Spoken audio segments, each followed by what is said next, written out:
Olá, pessoal, tudo bem com vocês? Bom, hoje vamos falar sobre introduções sobre o sistema genital feminino.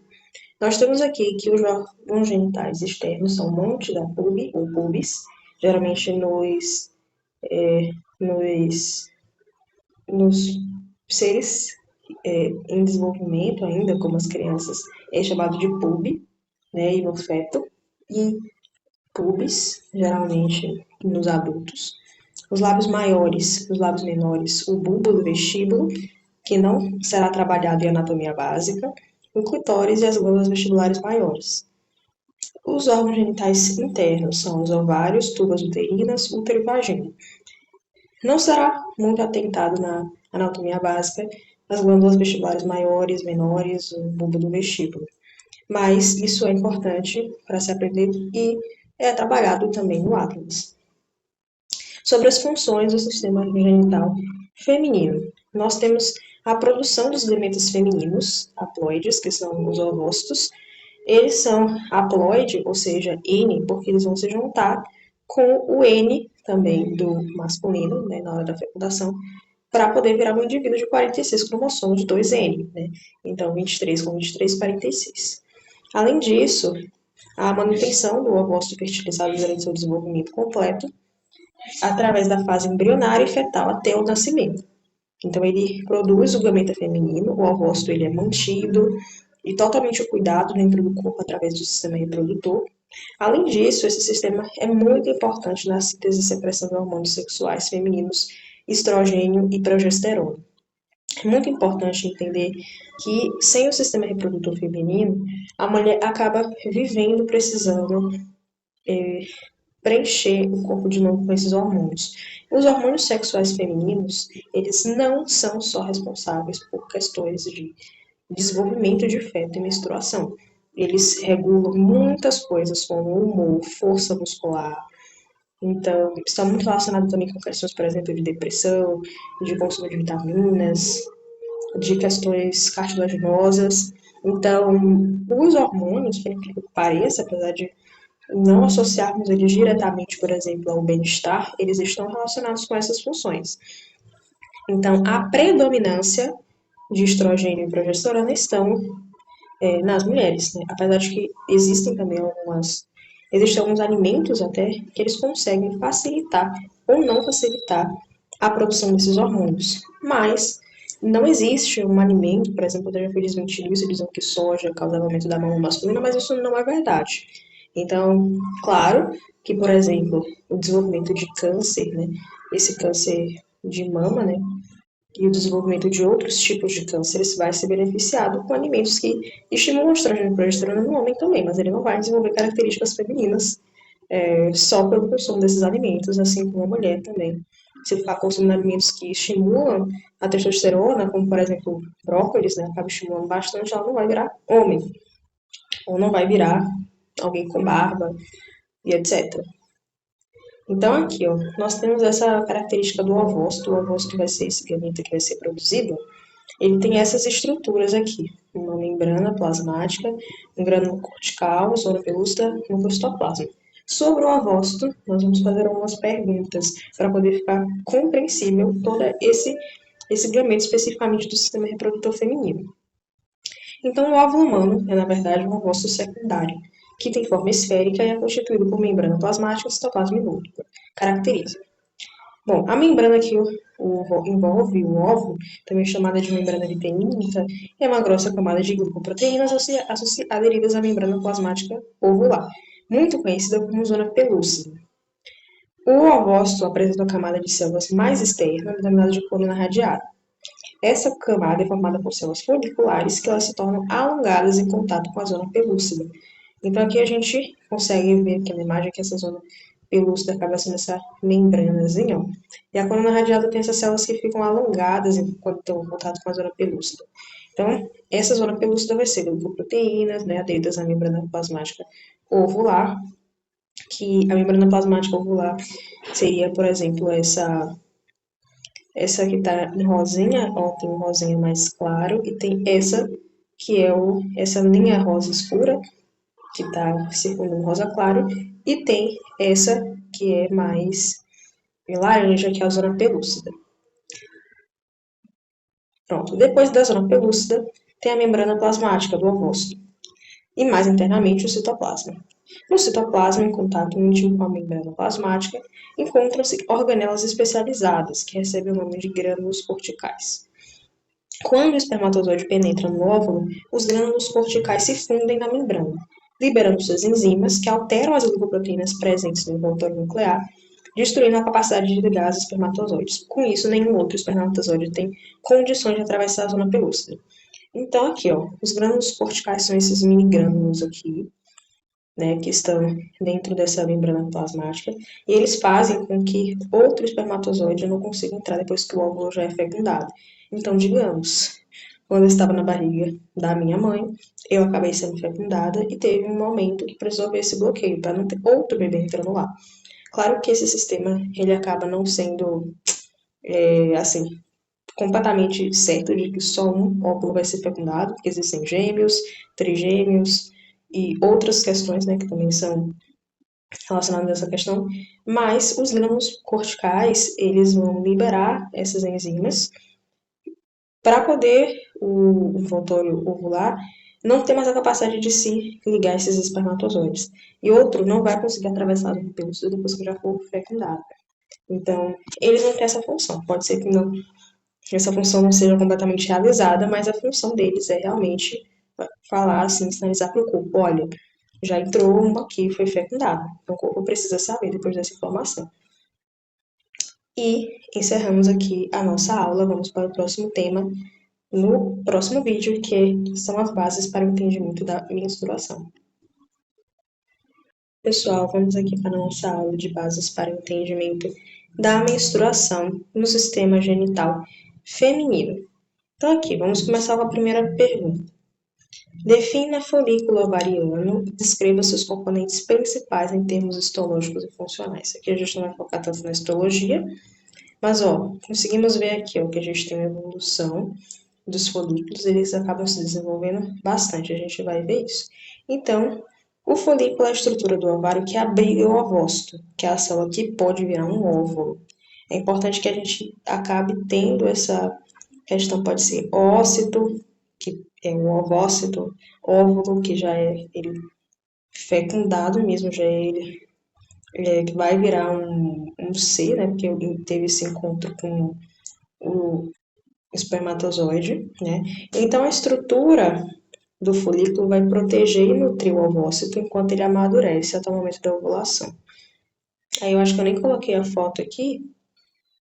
Deixa eu ver. Depois eu mostro a fotozinha para vocês do folículo. Diferencie folículo primordial, primário e secundário. Para a gente conseguir diferenciar, a gente vai ter que lembrar desse processo aqui de biologia celular. A gente tem as ovogônias, que acabam evoluindo para ovócitos primários, né? Quando a gente tem a meiose 1, né? A meiose 1 vai dar origem ao primeiro corpúsculo polar e o ovócito secundário. E na meiose 2, ela vai dar origem ao óvulo e o segundo corpúsculo polar. Então, nos ciclos ovarianos, a gente vai ter essa configuração aqui, explicando, né? Os homens, eles vão produzindo espermatozoides durante a sua vida. As mulheres, elas já nascem com todos os óvulos, ou todos os ovócitos dela já estabelecidos. Então, todas as quantidades, não sei, muitas centenas de dezenas de milhares de ovócitos já dentro do corpo dela. Mas eles são ovócitos primários, eles ainda não estão maduros. Por isso que quando a mulher ela já está envelhecida, né, já passou dos 40, 50 anos, ela não tem mais a capacidade de fazer novos ovócitos. E o homem tem uma maior idade reprodutiva, então, com 52 anos, 60 anos, ainda é capaz de que ele, com uma mulher de 40, consiga consiga produzir espermatozoides assim, na mesma qualidade que ele produzia com 20 anos. Não é necessariamente a mesma, mas é bem parecida. A mesma coisa não vai gerar patologias assim. mas os folículos, a partir das mulheres, eles acabam perdendo a qualidade, né? Os ovócitos acabam perdendo a qualidade. Então, os folículos protegem essa estrutura do ovócito, eles não ficam sozinhos no corpo. Quando a gente nasce, antes da primeira menstruação, a gente tem ovócitos primários. Quando começa a primeira menstruação, que é a menarca, a gente vai ter a meiose 1 se formando com o ovócito secundário e o primeiro corpúsculo polar. Se a gente menstrua, ou seja, a gente não fecunda um ovócito secundário, ele vai só não vai ter a meiose 2. A meiose 2 ela só vai ocorrer se esse ovócito secundário for fecundado. Esse primeiro corpúsculo polar e esse segundo corpúsculo polar, eles são, por exemplo, resquícios. Então, por exemplo, a nossa respiração produz radicais livres, que são oxidações, são restos, né? E a gente respira e a nossa própria respiração produz alguns agentes que nos prejudicam. Então, a gente tem que tirar esses radicais livres que são produzidos por oxidação. Oxidação, de oxigênio, então do consumo de oxigênio. Então, a mesma coisa, a produção dos ovócitos secundários do óvulo geram o primeiro e o segundo corpúsculo polar, né? Cada um em uma meiose, como resultado desse processo de produção do ovócito do óvulo. O folículo primordial vai ser o folículo mais simples e mais imaturo. Então, a gente viu aqui na imagem, até do slide, ó, a gente tem o folículo primordial e o folículo primário, né, depois. Então, o folículo primordial vai ser o mais simples e mais imaturo. Ele tem um ovócito que está adormecido e tem uma única camada de células achatadas. Ele pode permanecer por muitos anos assim. O folículo primário é maior, né? E isso as células ao redor do ovócito deixam de ser achatadas e ficam mais arredondadas, porque o ovócito ele começa a ter um pouquinho de desenvolvimento. Então, essa é a estrutura do folículo primordial. E aqui, ó, se vocês veem, ele está guardando o ovócito dentro dele, ele fica protegido por toda essa estrutura aqui. No folículo secundário, o ovócito cresce, as células ao redor dele se multiplicam e aparecem pequenos espaços que depois se juntam e formam um antro, né, ou antrum do latim, que é uma cavidade que é cheia de líquido folicular. Então, se a gente ver aqui, ó, na imagem, a gente consegue reparar que os folículos primordiais, eles são tudo que fica nessa estrutura aqui, né, do ovário. Então, a gente tem diferentes tipos de folículos, folículos primordiais, o folículo primário, os folículos em crescimento, tá vendo? Ele já tem esse antro, vocês conseguem perceber que essa cavidadezinha que tá cheia de líquido não tem nos folículos primários, certo? E aqui já é, ó, vocês conseguem ver o folículo maduro, tem um antro grande, e o folículo, quando está rompido, vai liberar o ovócito secundário. Qual folículo é considerado maduro e pronto para ovulação? O folículo de Graafi ou o folículo maduro.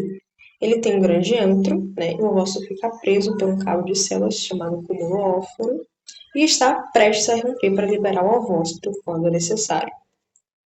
Então, aqui a gente tem, ó, o folículo primordial, o folículo primário, secundário, antral, já com essa estrutura do antro, e ele totalmente desenvolvido, que é o folículo de Graafi ou folículo maduro. Então, a gente tem aqui o folículo maduro, ó, tudo, aqui essa imagem está em espanhol. O que acontece com o folículo depois que o ovócito é liberado? O folículo se rompe e o que sobra se transforma em estrutura chamada corpo lúteo. Essa estrutura produz hormônios, progesterona e estrogênio para preparar o corpo para a possível gravidez. Então, ó, quando ele se rompe, ele forma um corpo lúteo. A gente vai ver aqui que quando ele não se funde, né, com o espermatozoide, quando ele não é rompido pelo espermatozoide, ele vai virar isso aqui, ó, o corpo albicans no corpo. Então, né, se não houver fecundação, né, ele regride, não vai produzir hormônios, vai virar essa cicatriz que é chamada de corpo albicans, né, sinalizando que ele não foi fecundado. Sobre essa base do entendimento da menstruação, a gente vai falar aqui, ó, desse ciclo. A fase folicular de produção dos folículos, né, inicia-se no primeiro dia da menstruação e é caracterizada pelo processo de maturação dos folículos primários, que são as células precursoras dos óvulos.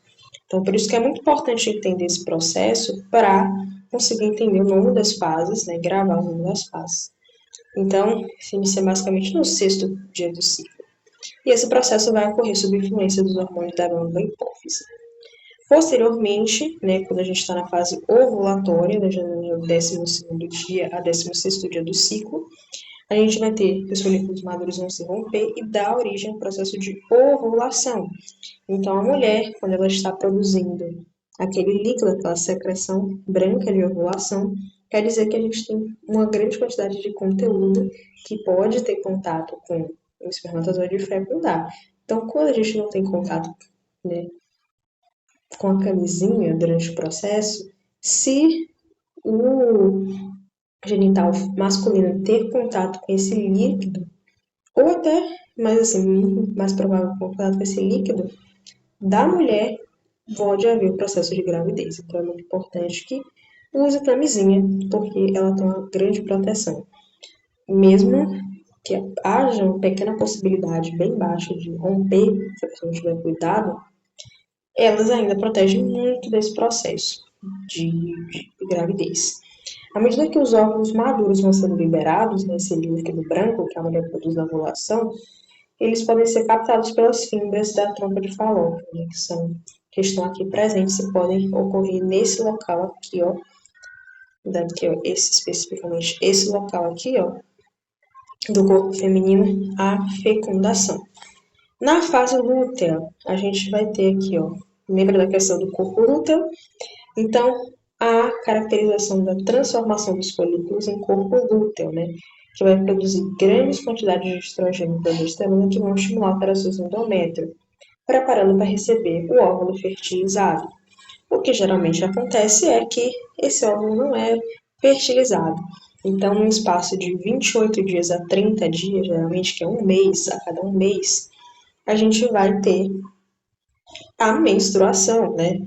Então, depois de 28 dias, 30 dias, né? Esse ciclo é diferente para cada mulher, mas convencionalmente a gente representa com 28 dias. Então, a gente vai ter o processo da menstruação, que vai ser o primeiro dia do próximo ciclo. Então, caso o óvulo não seja fertilizado, o corpo lúteo tem processo de degeneração, pela diminuição dos níveis hormonais que não permite a sustentação do endométrio, ocorrendo a descamação do revestimento do útero, caracterizando o processo de menstruação. Esse processo aqui, a gente vê que tem um padrão de hormônios. Então, durante, por exemplo, a fase ovulatória e a fase lútea, a gente vai ter uma grande quantidade de hormônios femininos. Ou seja, essa mulher ela pode se sentir muito mais disposta, né, com um humor melhor, mas como o estrógeno dela está alto, a testosterona dela não está tão alta, ela pode pegar menos cargas nesse processo. Se a menstruação dela não for incapacitante, na menstruação devido à progesterona, ela tem fisicamente, biologicamente, mais capacidade de aguentar cargas dos músculos, né? Pode ser que a cólica faça com que ela fique incapacitada, de fato. Mas, biologicamente, ela pega mais cargo, por exemplo, na academia, do que se ela estivesse na fase ovulatória. Porque a progesterona e o estrógeno, que são hormônios femininos, caem. E a testosterona acaba dando uma aumentada. Então, a testosterona aumentada nas mulheres pode causar mais propensões a questões de humor, né? Humor que é mais, por exemplo, a gente até acaba associando com a questão dos anabolizantes. Quando a testosterona está muito alta, essas pessoas acabam ficando com um humor mais irritadiço, né? Acabam tendo algumas questões relacionadas também a maior aumento de massa magra, né? Então, por exemplo, homens que acabam tendo baixa testosterona acabam tendo uma produção de ginecomastia, maior tendência a engordar, acumular gordura, etc. Então, essa foi a parte da aula explicando essa questão dos hormônios. A gente tem alguns hormônios aqui, ó, que são muito importantes. a gente vai falar deles na próxima aula. Basicamente, os hormônios estrogênios, a gente tem que o estrogênio ele vai favorecer o crescimento da placenta e, né, quando ele está muito alto ou desregulado, a gente vai ter enjoos e alterações do humor. Mas ele é muito importante para o crescimento da placenta. E ele aumenta no primeiro trimestre, logo que está grávida, né? Porque a placenta tem que ajudar, né, no bebê. A progesterona vai ajudar a formar o revestimento do útero. Quando a gente tem desregulações na progesterona, a gente pode ter fadiga, problemas digestivos, alterações no humor, né? Então, quando ela está desregulada, principalmente nas gestantes, a gente tem questões de digestão mais lenta, ou então muito rápida, ela fica com muita fome, né? Fadiga, alterações no humor, né? Devido a esse processo. Todos esses dois hormônios são controlados pelo FSH, né? E o hormônio que vai predominar na ovulação vai ser o LH. É importante saber, né, que essa tabela está bem resumida, mas é importante saber dessas questões, desses hormônios todos, né, para a questão de entendimento da fisiologia do sistema reprodutor feminino. O HCG vai ser o sinal que a pessoa está grávida, tá? Se o HCG for negativo, a mulher não vai estar grávida. Tá, pessoal? Vamos falar sobre os componentes do sistema genital feminino.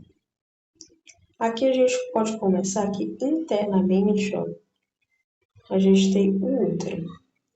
O útero ele vai estar acima da bexiga. A gente vai ter um fundo, um corpo e o colo. Nesse modelo aqui. E os ovários vão ser essa estrutura aqui, ó, que está alojada aqui nesse espaço. Eles estão representados aqui, ó, que a peça está desse jeito, ó. Mas eles estão dessa forma. Aqui embaixo é a bexiga, aqui é o canal do colo. A gente consegue ver que nessa localização aqui a gente tem o istmo do útero e essa cavidade uterina, né, onde vai crescer o bebê. Aqui, ó, ali é a peça aberta, né? O encosto da peça aberta, aqui é a peça fechadinha. A gente tem o útero, a bexiga embaixo do útero, as trompas uterinas ou tubas uterinas. Antigamente elas eram chamadas de trompas de Falópio, mas esse nome não está mais sendo recomendado ser utilizado, principalmente nomes que têm essa questão de nomenclatura de pessoas, né? Que são os descobridores, né, dos nomes. Então, era antigamente falado de trompas de Falópio, né, a gente tem outros nomes, como folículo de Graaff, outros nomes, né, né, por exemplo, cápsula de Bauman, né, no sistema urinário, mas a gente pode chamar de trompas uterinas ou tubas uterinas. São geralmente tubos que conectam o útero ao ovário, né, então, do ovário, os ovócitos vão sair daqui, né? E como o espermatozoide vai tentar encontrar eles, e eles vão percorrer esse trajeto até o útero. As fímbrias ficam aqui nessa parte mais final aqui do útero. O útero, ele, né, se a gente fazer um corte dentro dele, a gente vai ter 3 camadas. Um endométrio, que vai ser a mais interna, ó, isso até na peça dá pra ver. Mais interna, ela fica com esse cortezinho aqui, ó, essa estrutura aqui, e é uma camada mucosa interna altamente vascularizada, que vai participar do ciclo menstrual. O endométrio, que vai ser descascado durante o período de menstruação, vai descer e jorrar sangue. O miométrio é uma camada de músculo liso, então vai ser o miométrio que vai fazer essa contração do trabalho de parto e cólica menstrual. Lembra que a gente falou de músculos estriados esqueléticos e músculos lisos? Os músculos lisos têm contração involuntária, por isso que não é possível controlar as cólicas menstruais, porque elas estão sentindo, né, que essa questão do miométrio está sentindo que está ocorrendo a inflamação, e essa inflamação acaba tendo como resultado essa cólica, né, como sinal de que está ocorrendo alguma coisa ali dentro. E o perimétrio vai ser a camada serosa mais externa. Os ovários vão ser essa estrutura que eu mostrei, vão ser as glândulas sexuais femininas, que vão produzir os gametas, né, essas terminativas femininas, órgãos sexuais, são órgãos pares, direito e esquerdo. Aqui a gente consegue ver, nessa imagem, que a gente tem aqui nessa parte de cima, perimétrio, endométrio, endométrio. Aqui, o útero, né, a bexiga vai ser essa estrutura aqui, ó. A gente vai ter o ápice, corpo e fundo da bexiga. E o útero vai estar em cima da bexiga, vocês lembram do início da imagem. A gente tem o fundo vai ser essa parte mais superior, o fundo em anatomia é sempre superior, o corpo e o colo do útero. Então a gente consegue ver que isso aqui acaba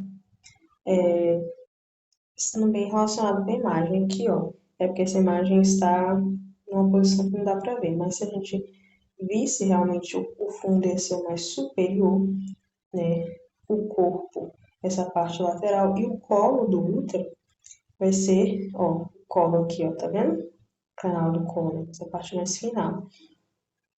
Então, no corte, a gente consegue ver que a gente tem o colo e essa parte do cérvix e fônix da vagina, que vai ser o encontro do útero com o canal vaginal. A gente vê que o canal vaginal, ó, vai ser essa estrutura aqui, ó, da vagina. Vai ser um tubinho, né? A gente tem a uretra feminina vai ficar mais ou menos nessa parte. Aqui nessa parte temos um monte do pubis, que é essa parte que tem os pelos pubianos. Aqui a gente tem o vestíbulo da vagina, os pequenos lábios e os grandes lábios. Conseguimos ver aqui, ó, essa é a estrutura em desenho, né, sem ser representada na peça. É importante que a gente lembre que a gente tem o istmo do útero e as trompas, elas têm três regiões. A gente tem o início, que se chama istmo também, a ampola sempre é uma região que é mais dilatada, o infundíbulo, que leva ao chablonada do uterina, e as fímbrias, que são essas projeções aqui, ó, que vão tentar captar,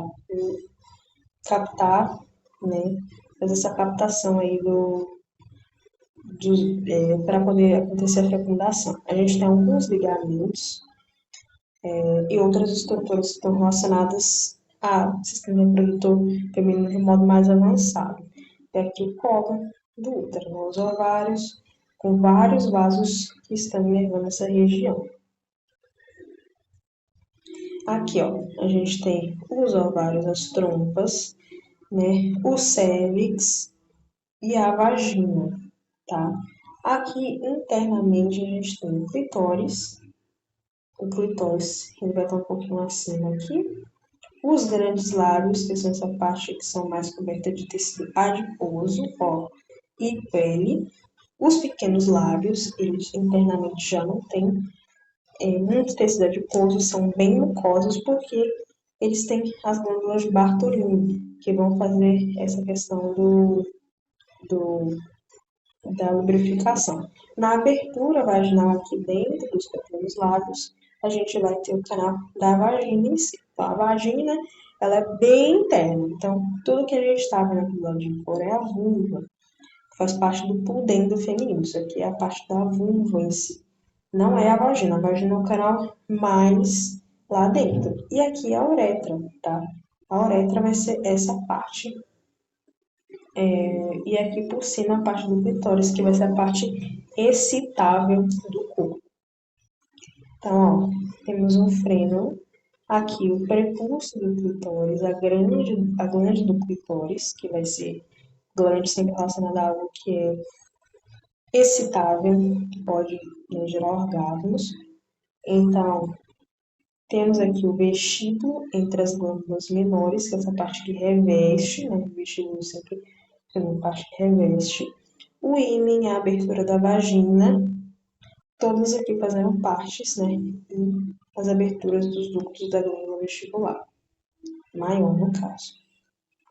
Então aqui a gente tem, ó, a gente consegue ver as estruturas mais avançadas aqui nessa imagem. O monte do pubis é coberto por pelos pubianos. A gente tem o prepúcio e o clítoris. O lábio maior, que é coberto por tecido adiposo. O lábio menor, que já começa essa parte de dentro. O ósseo externo da uretra vai ser esse buraco que a gente comentou. O ósseo da vagina está dentro dessa abertura vaginal. Aqui do lado a gente tem as glândulas vestibulares maiores, que não tem muita importância assim, nesse momento, mas eles estão estruturas que são presentes no Atlas, né, para serem representadas, né? E a comissura posterior, essa RAF, né? Então, quando as mulheres acabam ficando nessa posição com as pernas em abdução, a gente consegue ver que há essa linha, como se fosse uma linha, que divide o corpo antes de ir para o reto. Né? A gente tem uma comissorazinha e a RAF, né? A gente tem uma RAF também feminina. Então, sobre o vestíbulo vaginal, vai ser delimitado pelos lábios menores e vai ser essa estrutura, essa bolinha aqui. Então, a gente vai ter o conteúdo ósseo externo da uretra, que é esse buraquinho aqui, o ósseo vaginal, que vai estar aqui dentro, e o ímen. O ímen, ele pode ter algumas variações que vão ser detectadas pela ginecologista, né? As variações que podem ocorrer no ímen vão determinar principalmente se ela pode acabar sentindo mais dor, algum pelo. Então, existem ímãs que são mais elásticos, ímãs que são menos elásticos. De qualquer forma, dor não é algo normal em nenhum momento. Se você teve dor na primeira relação, na segunda, na terceira, pode ser que seja algo normal, talvez pela ansiedade, mas não é normal sentir dor em nenhum momento. Você tem que consultar algum especialista, fisioterapeuta pélvico ou ginecologista para saber por quê. Mas o ímã pode ter essas variações aqui e ele pode ser rompido não só pela relação sexual, mas por atividades intensas. Então, pode ser que uma menina de 14 anos, por exemplo, mesmo sem ter uma relação sexual pela primeira vez, já tenha rompido o ímã se ela fizer, por exemplo, for atleta, for correr, pular, fazer muitas atividades de impacto. E é isso até agora que vimos sobre essas estruturas aqui. Boa tarde. Olá, pessoal. Eu gostaria de dar, primeiramente, antes de começar, algumas dicas, porque algumas pessoas me perguntaram como é que se faz para estudar, que tipo de recomendações se faz para estudar em relação a vídeos, principalmente de anatomia e fisiologia. O que é que você recomenda? Sempre algo que vai servir não só para essa matéria, mas para outras matérias, quando for questão de vídeo. Eu vou apresentar um tipo de vídeo aqui para vocês. Ó, esse tipo de vídeo, como vocês podem ver, geralmente eles têm mais de 20 minutos e tem esses slides assim, ó, que são mais simples. Por exemplo, que tem essa aparência aqui que não é algo, por exemplo, do Jubilu, não é algo do Guilherme Goulart, do Samuel Cunha.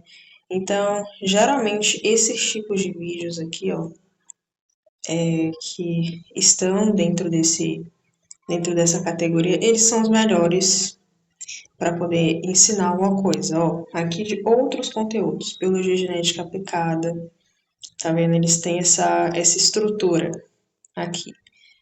Que são todos muito parecidos, assim, sabe? Tem uma estrutura desse tipo aqui. Se você for pesquisar alguma coisa relacionada a, por exemplo, vamos ver aqui, anatomia do genital feminino, por exemplo. Às vezes alguns já estão mais, já recomenda mais algum tipo de coisa mais elaborada que outro, mas, por exemplo, esse do anatomia, etc., ele tem uma capa que não dá pra ver, mas é um tipo de canal que é considerado bom, mas ele tem algumas dessas capas assim, ó, muito dando pra ver que é um conteúdo resumido. Não sei se vocês conseguem reparar. Um conteúdo bem resumido, com essa coisa assim coloridinha, Não necessariamente com preconceito necessariamente a esse tipo de edição, mas que é algo que dá para ver que é raso, né? Então, a gente pode ver isso, por exemplo, em outros. Esse canal de estratégia média de estratégia de saúde eu recomendo bastante. Esse aqui de MK Fisiologia eu acho bem complexo. Principalmente porque não tem as coisas. Esse canal aqui, ó, do canal de Evandro Citadi é muito bom para aprender anatomia. Ele tem aqui tudo do zero. Listes de urinário muscular, articular, circulatório aprender por ele é muito bom. Então, assim, recomendo bastante esse canal, eu assisto ele muito, mas outros tipos, assim, ó, geralmente esse tipo de conteúdo o YouTube me recomenda mais. Só que não é um tipo de conteúdo que é mais raso, por exemplo, esse aqui, ó.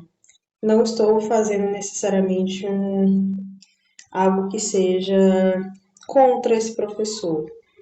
Mas apesar de ele dar algumas recomendações que são muito boas, esse tipo de vídeo, principalmente que é feito em quadro, ele faz com que a pessoa esqueça muito mais o assunto. Eu acho que é bem legal, principalmente se você não está aprendendo nada de linkage, de herança sexual, eu recomendo bastante, né? Esse equilíbrio de Hardenberg também é muito bom. Herança quantitativa, gametogênese, meiose, eu acho que vai ser lisossomos, peroxissomos, isso aqui vai ser muito útil para a matéria de Reinaldo. Não necessariamente para a prova dele, mas para o que vai cobrar de biologia celular em concursos, por exemplo, em provas para você fazer, NAD, etc. Mas, assim, você tem que ter um pouco de cuidado. Esse canal, necessariamente, não. Mas outros canais, né? Assim, esse canal ele ensina muito bem, embora esse tipo de conteúdo em quadro, ele faz com que a pessoa esqueça mais fácil o conteúdo, tá? Então é importante que ela confira outras imagens enquanto ela assiste esse conteúdo. Mas eu não recomendo, por exemplo, alguns outros conteúdos do Judulu, às vezes tem essa interface assim que é feita com muita animação, às vezes muita coisa, né? Ele também gosta bastante de fazer um conteúdo para passar de 10 minutos para o YouTube monetizar, só que isso, assim, cerebralmente pode ser que você esqueça mais fácil o assunto, certo? Não que seja ruim o canal dele, né? Eu não vou dizer de modo algum que o canal dele é ruim, mas, assim, é um pouco mais difícil de você gravar, embora dê para você aprender bastante coisa com esse tipo de conteúdo. Você aprender principalmente a base, só que você tem que complementar com outras coisas, com PDF, com outra coisa.